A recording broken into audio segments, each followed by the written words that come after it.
লক্ষ্য করতে হবে যাতে কোনো এমন কিছু পদার্থ মিশে না থাকে যেগুলো আমাদের শরীর বা কোষের ক্ষেত্রে সজীব কোষের ক্ষেত্রে ক্ষতির কারণ হয়ে দাঁড়ায়।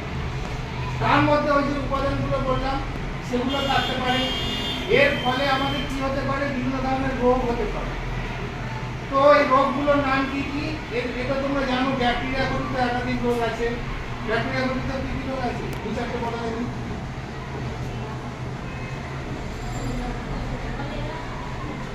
কলেরা রোগের জন্য কোন ব্যাকটেরিয়া দায়ী?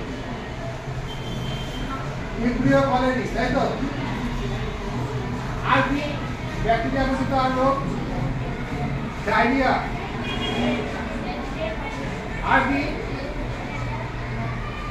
ম্যালেরিয়া।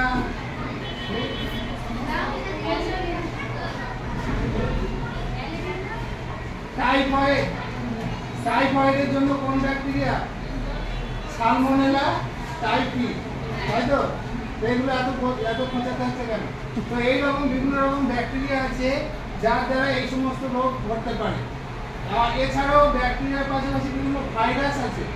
ভাইরাস দ্বারাও রোগ হতে পারে, যেগুলো কিনা পানীয় জল এবং ওই আদার্স যে সমস্ত জল আমরা ব্যবহার করছি সেই জলের সঙ্গে আমাদের শরীরে প্রবেশ করতে পারে। প্রবেশ করার পর যদি কোনো রোগ হয়ে থাকে, সেই রোগটা হওয়ার পর যেমন আমরা তার প্রতিকারের উপায় জানবো, আবার রোগ হওয়ার আগে কিছু প্রিকশন আমাদের মেনটেন করতে হবে, যেগুলো কিনা সতর্কবার্তা। সেটা যে কোনো কারণেই হোক না কেন, সেটা হতে পারে ব্যাকটেরিয়ার দ্বারা।